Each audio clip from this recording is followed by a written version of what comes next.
Peace and blessings, everyone. Hello, this is Tiffany again, coming back at you. Since I'm not able to post a post right now as far as writing it, I am doing another video update. Today was my off day, and I decided to do a fast today for most of the day. I started out with just mainly water, lemon water, of course, this morning, that at room temperature, not cold, not hot, just regular room temperature. And I started out that day. Now, my body naturally gets hungry around noon, and that's the time where I typically eat my first meal. So instead of having that, I went to Jumbo Juice and got one of the mixed shakes, and I had that today. That way, because I didn't really have time to prepare my body for the fast, but that's what I intended on doing today. So I had the shake and I was fine for a couple of more hours, and then I kept continuing on the lemon water throughout the day. This was to reset my well, not necessarily reset, but to allow my digestive system to rest. I am very hard headed when it comes to eating dairy. I am lactose intolerant, no question about it. But I love cheese, ice cream, sour cream, all of those things that have dairy in it and or lactose inside of it. And for many years, all through my 20s, most the first 3 years of my 30s, I would say for 33 years, have ignored the fact that I'm lactose intolerant. I started developing issues with my digestive system over the years from being hard headed about it. It did help when I turned, like, I believe 31 or 32, when I became a vegetarian for about 2 years. I had absolutely no problems. Then I went back to eating whatever I wanted because it tastes good. And back to the same square one, the same problems exist. So, what I decided to do was to go back to not necessarily a vegetarian. I'm going to be a 90% vegetarian. So, that means I'll mostly eat fruits, seeds, vegetables, 90% of the time. And then the other 10% of my diet will be lean meats, like clean meats, lean chicken, light fish, and maybe some deer because I do enjoy deer. But other than that, any piece of meat will be no bigger than my fist, which is not very big. I don't know if you can see that, but not very big. Not much meat. My plate will be full of leafy greens, vegetables mixed, and everything else. When I want something sweet, I will either do I would say yogurt, but I'm not going to do yogurt because it's dairy. So, like, my sweets will consist of dates, bananas, certain sweet fruits. So, I don't eat a lot of fruit, even though I enjoy it. I don't eat a lot of fruit because that's still a type of sugar. So, when I need it, I eat it. But mainly fruits and vegetables, and mainly vegetables because that's what really gets my body going. That's what gives me energy. That is what keeps me healthy. That is what my body uses as nutrition the best. So that's what I'm going to be using. So I I don't know if it's a culture thing that is making it difficult for me to give up dairy, or more or less an addiction, because I know that it's bad for me. I know that I'm going to have issues with it when I eat it, but I enjoy eating it. And it's I know a lot of people have this problem with certain foods that they eat. So at this point in 35, I don't need my digestive system messing up. I don't need it slowing down. I don't need any of those things. So as I'm starting to work out, as I'm thinning out, as I'm gaining muscle, I'm starting to really look at the things that my body doesn't like, and I'm just going to eliminate them. I'm just going to. I have to. There is no other question. There's nothing worse being in your 30s and having digestive issues. So I just wanted to be honest and let people know. So, with that being said, I would like to know, what are the things that you're hiding from people that you do that you know is not good for you? What are the things that you necessarily don't hide, but you know give your body bad reactions that you continue to do anyway, just because you like it, or just because it's a part of your culture, or just because it's just how you were raised and that's the food that you eat? What are some of the things that you should eliminate, but you have a fear of eliminating for fear of being judged or for fear of letting go of who you are in your culture? So there's some things that I had to let go originally that I don't miss. Like, for instance, let's say soul food. I don't miss soul food. I just don't. It's just like it wasn't something that I ate a lot anyway. I when my family ate it, I didn't really eat too much of it. I might eat like some potatoes or something like that. But I've always enjoyed vegetables more, so I personally didn't have a hard time giving up soul food.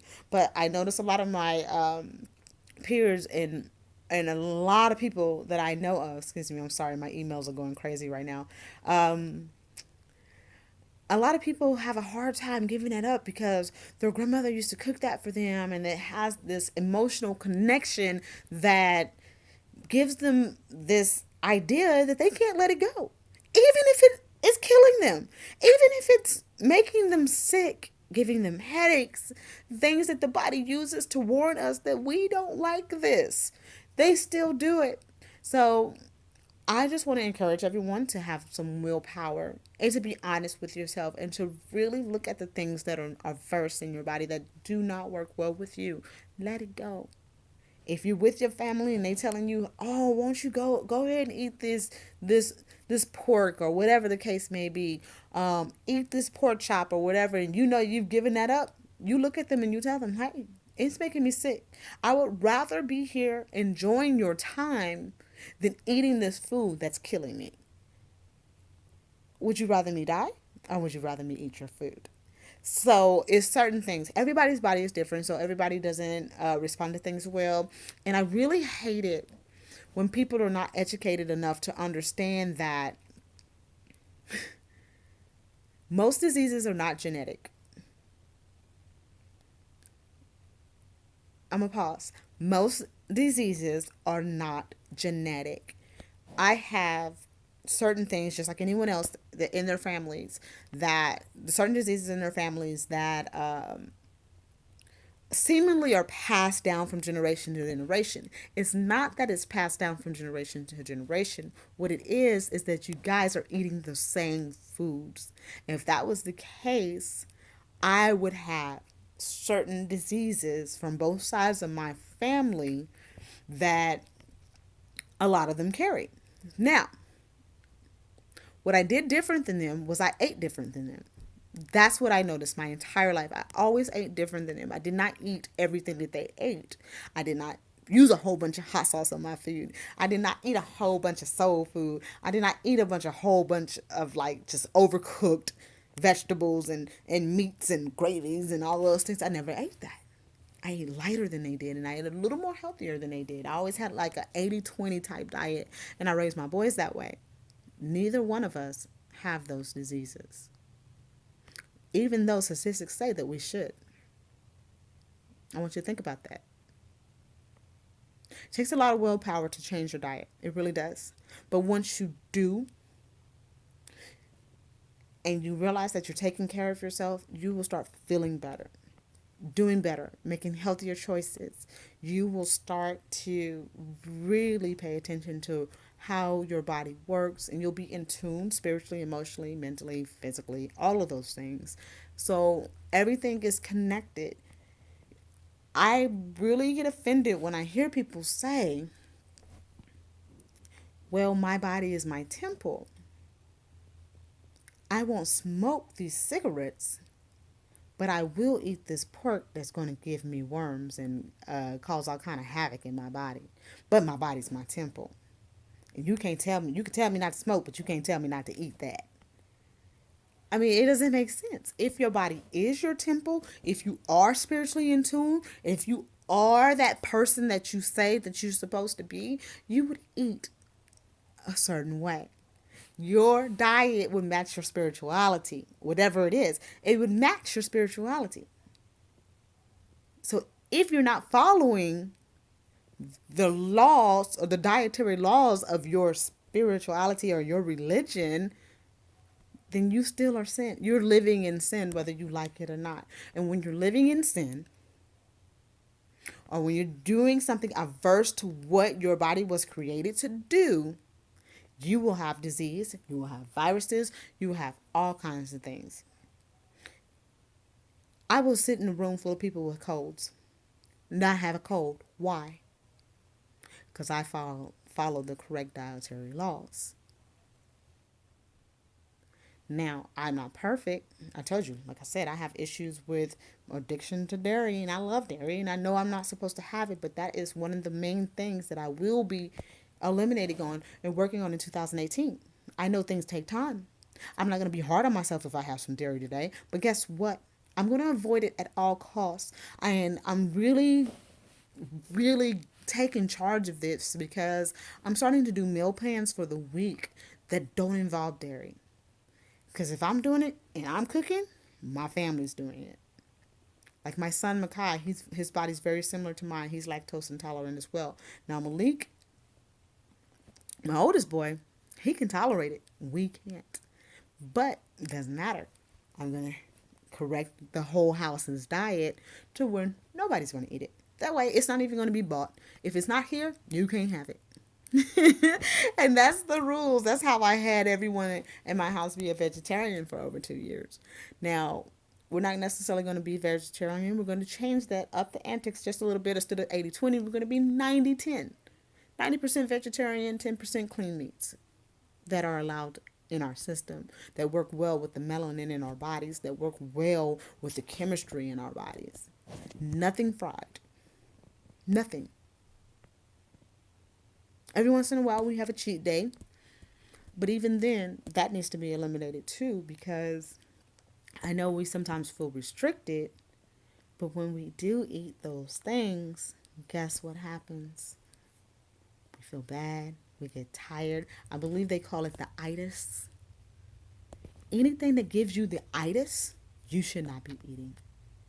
Because your body should be using that as fuel and energy. If you're getting tired, if you're sleeping after a meal, you're not working that off. You're destroying yourself internally. You're literally destroying your body, and you only get one. I've noticed that this year I've aged, and I don't like it. And the only reason why I aged is because I allow myself to get fixed on loving sugar and dairy. That's the only reason. I've looked the same for many years. This year I got off my diet. I got off my diet, and that's what happened. And now that I realize that I've aged, I'm going to reverse it and continue to stay youthful. And that's what I will continue to do because I don't want to look old at a young age. To me, 35 is still very young. And since 35 is young, I need to continue to look young. I need to be young. I need to feel young, inside and out. My goal this year is to go back to looking better than I did in my 20s.